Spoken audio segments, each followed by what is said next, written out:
It's comeback week on Masterchef. I'm back to win, basically. 2 expert judges to decide who wins. We're looking for a great cook who can make it as a professional. Someone to turn out exceptional food under pressure. Winning Masterchef would be the ultimate dream. The prize, to work in a top restaurant. This competition just gets tougher. Whoever wins is going to change their life. I've thought about winning this competition probably every day for the last year. Masterchef is going large.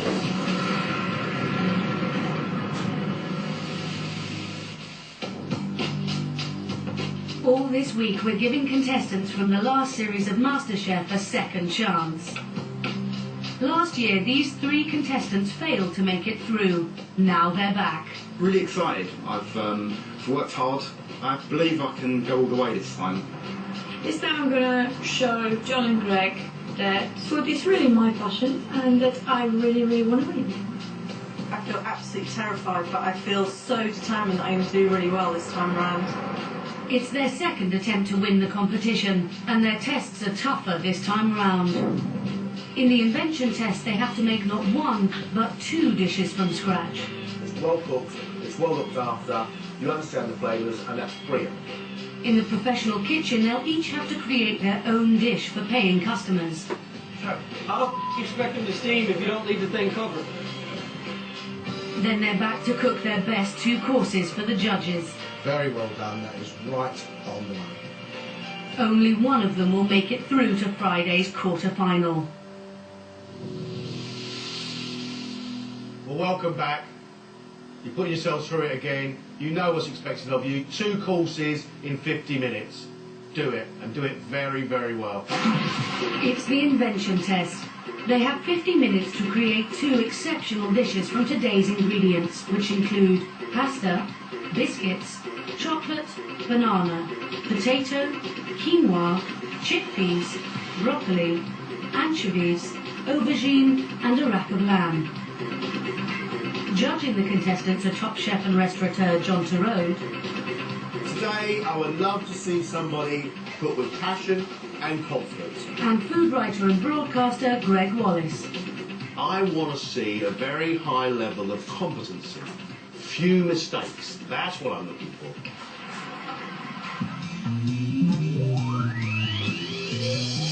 "36-year-old Amelia is determined nothing will stand in the way of a new career in food.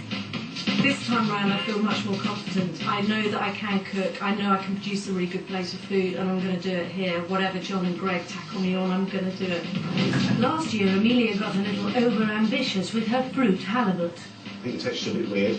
You've got a bit of a disaster on your hands. Sorry. No, you're fine. It's okay. Doing really well. Amelia, what have you been doing for the last 12 months was going to make you our quarter-finalist? I think last time I had all the passion but no experience, and what you guys taught me was get to the basics. Are we right? Absolutely, I hate to say it, I hate to admit that you guys were right. Good luck, Amelia. 20 minutes, guys. You've only got 20 minutes left. Polish-born Marta has moved country, but her food remains true to her roots. I've described my style of cooking as East meets the West. East meaning Eastern Europe. Last year, Marta's Polish food impressed, but the judges doubted she could take it to the next level. So far, everything you made for me has been very, very simple. I'm looking for Masterchef. I'm looking for somebody who is going to go out there and woo the world. Marta, lovely to see you back. I think you were that close to a finals position last time. Marta, today I think you look more frightened than I've ever seen you. You look quite scared about the whole thing. Why are you putting yourself through this again? Let's say it became a new strange addiction. Let's go through the pain. Can we go all the way this time? Hopefully.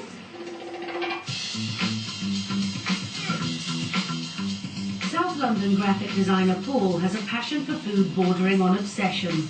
They say that men think about sex every 3 seconds. I think about food more, so I would love to be the first Masterchef contestant to win that Michelin star.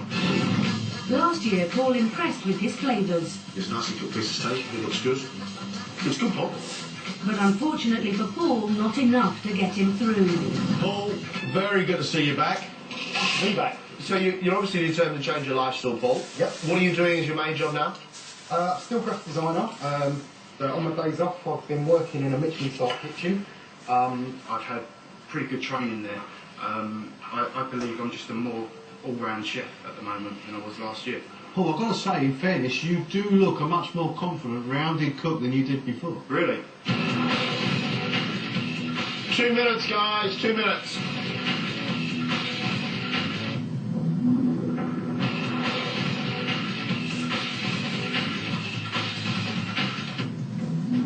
That's it, time's up.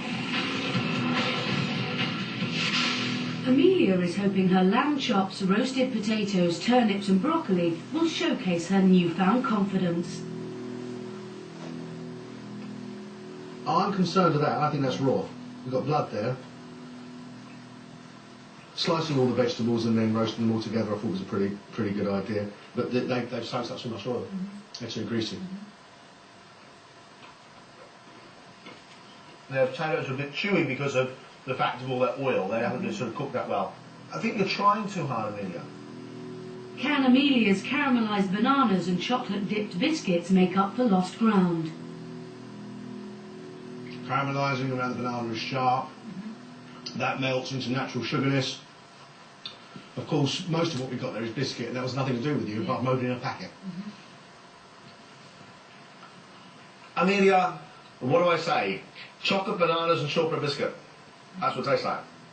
You can do a lot better than this. Polish cook Marta has turned to North Africa for inspiration, with a chickpea dip and raw vegetables. Chickpeas, garlic, a little bit of chilli, lots of salt and pepper. It's a dip. It sort of feels as though it's missing something, you know what I mean? It's got chili heat, it's got a little bit of citrus. I think it tastes great, and I'd eat it all.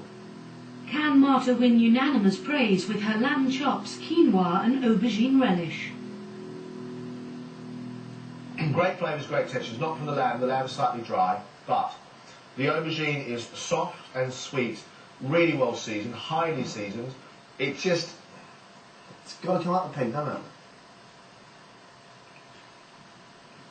It's very, very good. You've got bags of seasoning inside your aubergine and your quinoa, your lamb's nicely cooked. Marty, it's great. Would-be Michelin star winner Paul is hoping to impress with linguine pasta, chilies, peppers and anchovies. It's got chili heat running through it. Yep. It's nicely seasoned. There's a touch of anchovy in it, even though we're looking for Masterchef winners possibly, and it is a bowl of pasta. It's a very, very good bowl of pasta. It's really tasty, it's well cooked, it's well looked after, you understand the flavours, and that's brilliant. Will Paul's lamb chops, roast potatoes and broccoli continue to win favour with the judges? It completely does what it says on the plate. It delivers roast potatoes, well seasoned, lamb, cooked, well seasoned, tasty lamb. It needs to be elevated. It needs to come up one more step, Paul, and that either mint sauce or the broccoli into a little fritter, or, you know, something which says, I'm thinking a little bit more cleverly. Sure. Crunch of the potato, smoothness inside, lamb's nicely cooked, nice and pink. I'm getting the flavour of the lamb. We're getting crunch and a bit of wetness from the broccoli. In summary, Paul, it doesn't stand up and give us a big kiss. No. But there are hardly any mistakes, which is encouraging. Yeah. Well done, good start. Good to see you back. You go out now, we're going to talk about you.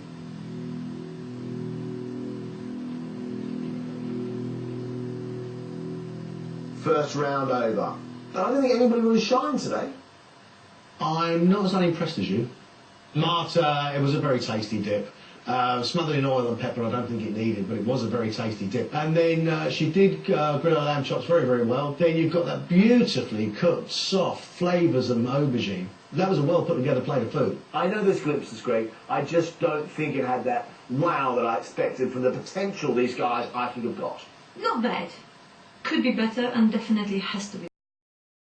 I think the one who has developed the fastest in the best direction for me today is Paul. he delivered a bowl of pasta that looked on the surface quite dull. And actually, when you tasted it, it was packed full of flavour, cooked really, really well. I thought, wow, haven't you come on, young fella? Paul, I agree with you. Great roast potatoes. Great roast potatoes, delicious bowl of pasta. It was good to get started. I think there's a lot of room for improvement. Amelia, for all her rhetoric, doesn't look comfortable. To come up in front of the judges with a raw lamb chop and greasy vegetables, and I think, where are you going to go from here, Amelia? You really have got to pull your socks up, and you have got it all to do. I don't know what they're thinking, what they're saying about me at the moment. I think they probably will be saying that she needs to really step up her game. I mean, a plate of bananas, which were cooked in honey and sugar with chocolate over the top, and a shortbread biscuit dipped in chocolate. I'm really sorry, it's home economics, second year of high school. I've got Paul and Marta neck and neck at the moment, and I'm expecting great things from the pair of them. Really looking forward to the battle that ensues. Amelia, I see, has got off to a very weak start there and has got a lot to prove. You run a race, you start off slow, and you sprint towards the end. Is she going to be fast enough to catch up? One task down, 2 to go. Tomorrow, these comeback contestants will face their hardest challenge yet. It's early morning on day 2, and the contestants arrive at Plateau Restaurant in London's Canary Wharf. They are about to be thrown into the heat of a professional kitchen. This time they have to design their own dishes and then cook them for paying customers.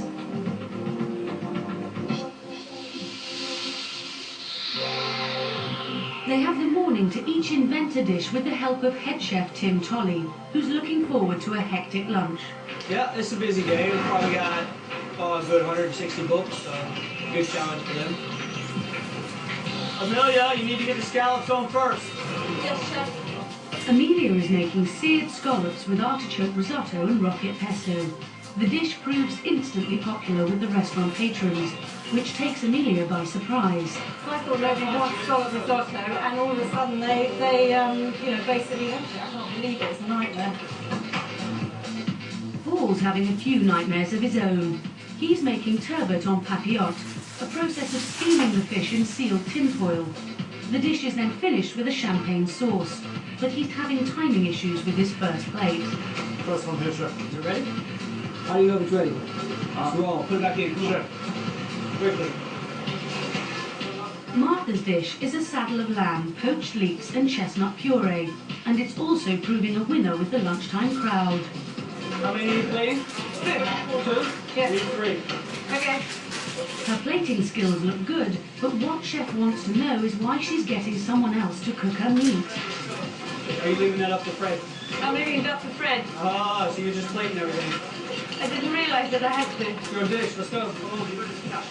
Marta may not be cooking the lamb herself, but at least it's cooking, which is more than can be said for Paul's fish.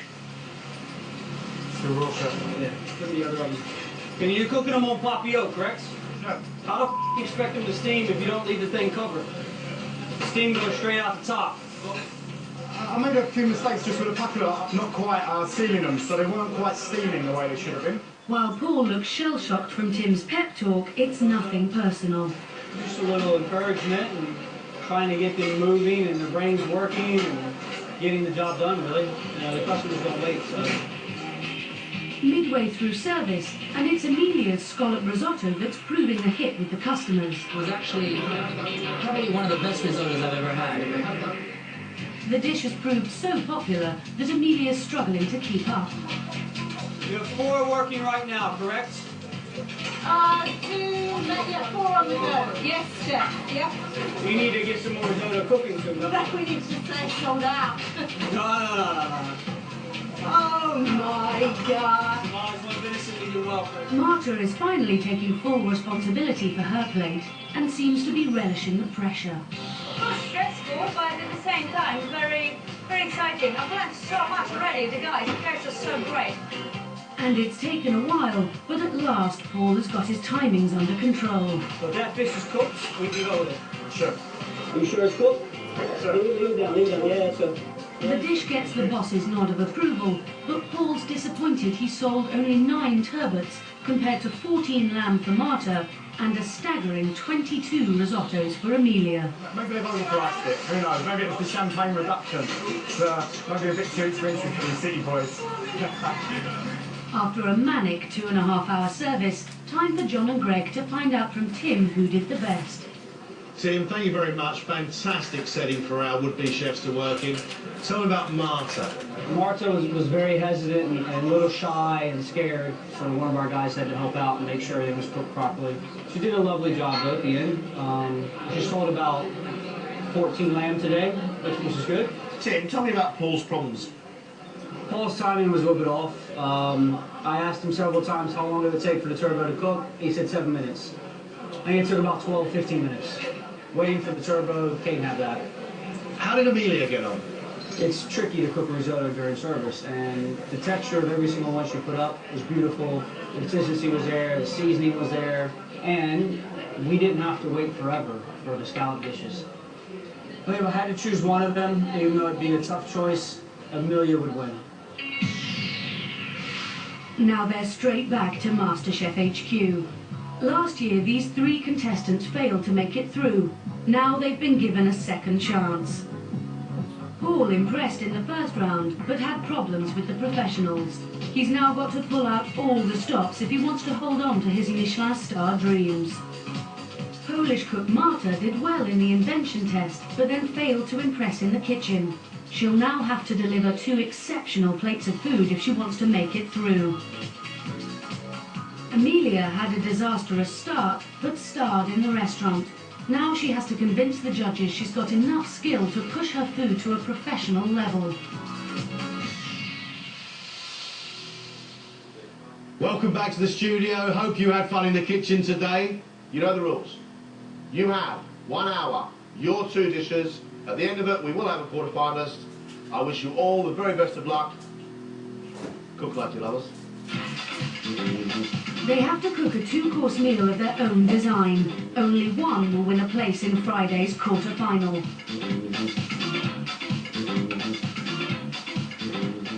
Howdy, Marta. What is it you're doing for us? I'm gonna make you a starter of scallops and cauliflower puree with pork crackling. For main, there is some black pudding, pork fillet escalope, sauerkraut salad, and a bit of love. Marta, it's nice to see that smile back on your face. Would you like to go through the next round? Absolutely, absolutely, more than anything. Marta, at the moment, I don't know where she's up to really at the moment. She's got little bits and pieces going all over the place. With the main, we've got 3 tons of black pudding, slices of pork scallop, sauerkraut, mashed potato. I can't taste it in my brain, therefore it is exciting. Bolstered by her success in the pro kitchen, Amelia is going for broke with 2 complex dishes. What are your 2 dishes, Amelia? My 2 dishes are pan-fried pigeon breast wrapped in pancetta with a honey sauce, and for pudding I'm doing marinated spice roasted autumn fruits with cinnamon biscuit and vanilla mascarpone cream. What are you trying to say to Greg and I by cooking these 2 dishes, Amelia? I'm trying to say enjoy the flavours, let them sing in your little taste buds, because I think they, when it's cranked up and working to perfection, it's balanced and it's yummy. It's interesting with Amelia because she had a very good kitchen now, she got lots of confidence. I just hope she can pull it off. It's the pudding that's causing me concern, because although she's got lovely autumnal fruits, I can't see them anything else but scattered. We'll see. You've had 20 minutes, guys. Paul, you're looking industrious. Tell us what you're going to make for us. A smoked eel served with pear and truffle salad. And for mains, you've got calf's liver on pom puree with Savoy cabbage. We're French in speak, we're not necessarily French in style, are we? No, we're not. I mean, I'm from South London. I mean, you know, we're sort of famous for eating eels, really. I mean, I've grown up and I love it. Paul's drawing on his roots, but are the judges convinced? Paul, 2 very different styles of food actually being served one after the other. The smoked eel, then the liver and mashed potatoes. Are they coherent enough as 2 courses that come together? The other thing is we've got a really, really strong flavour of smoked eel, and then we've got truffle pears. I can't see smoke and truffle and pear. I'm concerned for them. 5 minutes, which means you should be thinking about plating right now.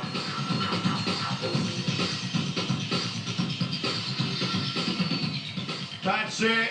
Time up.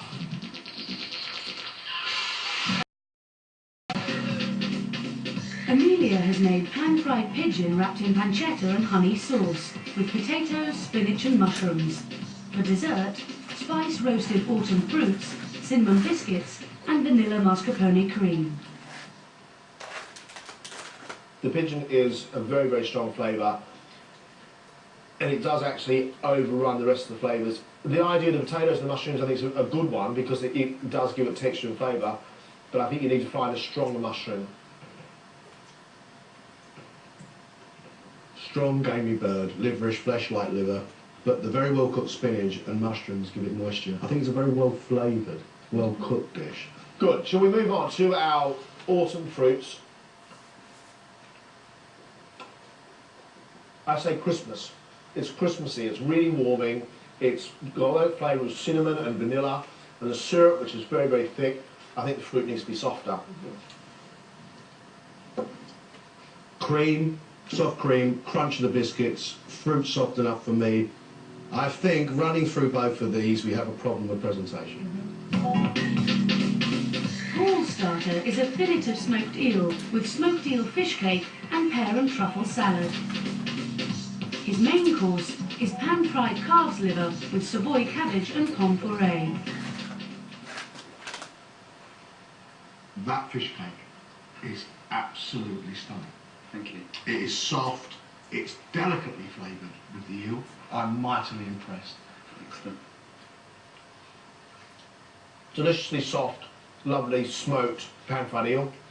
Creamy, well-seasoned cake with the potatoes and the smoked eel. They cook well, they're perfectly done, perfectly seasoned, very, very good starter. Let me get rid of Ely Boy and bring in Mr. Liver and Bacon. The iron of the liver, the sweetness of the sauce around the outside, the sharpness, the bit of crack and the sweetness of the bacon, the crunch of the Savoy cabbage, that mashed potato is so smooth, well seasoned. Paul, very well done, that is right on the money. Excellent. I love the sweetness of that sauce with the mushrooms and the red wine. I think the mashed potato is made very, very well. But for me right now, if I've got one criticism, it's that liver. I like my liver pink, but I don't know how some of this is pretty raw. I would probably, if I was in a restaurant or anywhere else, I definitely would not be eating that. That's just not me, mate. I'm sorry. And I think if you're going to do liver and bacon, make sure your liver's right. Certainly. Certainly.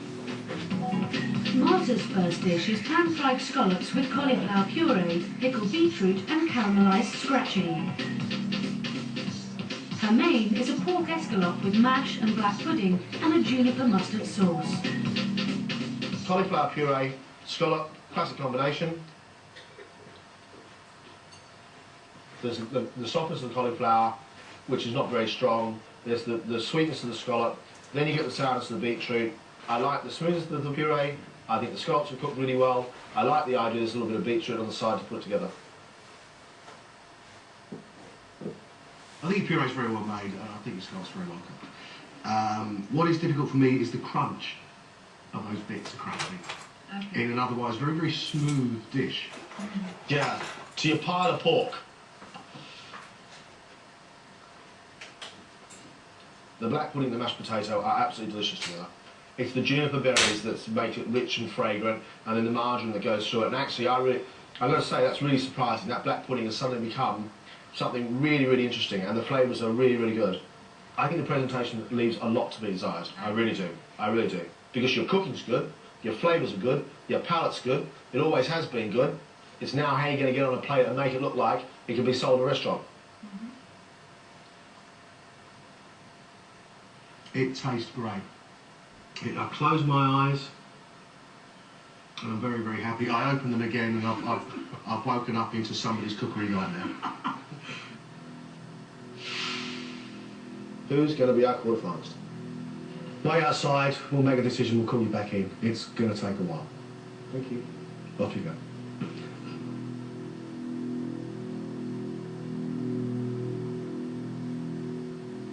It's a year on.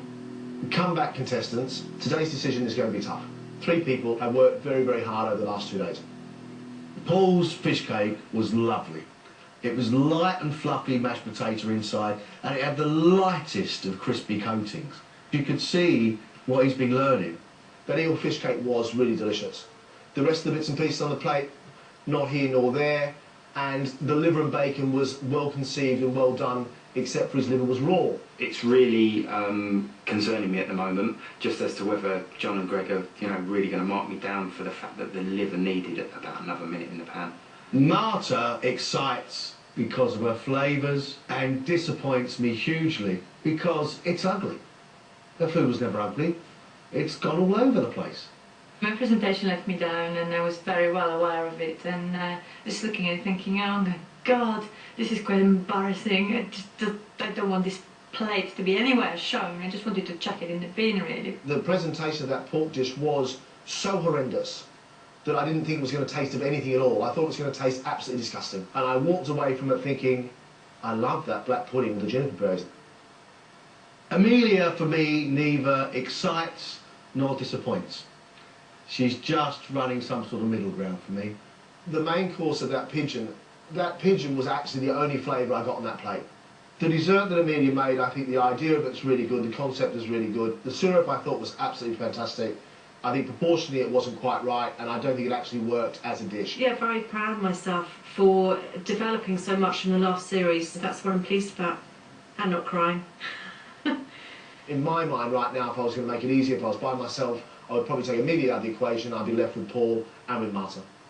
Reluctantly, I think I do agree with you. Now, I think your heart's going towards Marta, and I think mine's going towards Paul. Marta has an amazing potential because of what she delivers in flavour. And I want to eat Marta's food. I also have an extraordinary gut feeling about Marta, and I just think the girl can really, really cook. It's just the way I feel. My thing for Paul is, he did without doubt the two best looking plates of food. And the progress in 12 months is just phenomenal. Absolute phenomenal. It's so obvious to see what he's learned. And he's done that through sheer hard work and bloody mindedness, obviously. We have got a problem. And we have to make a decision. So who's it going to be?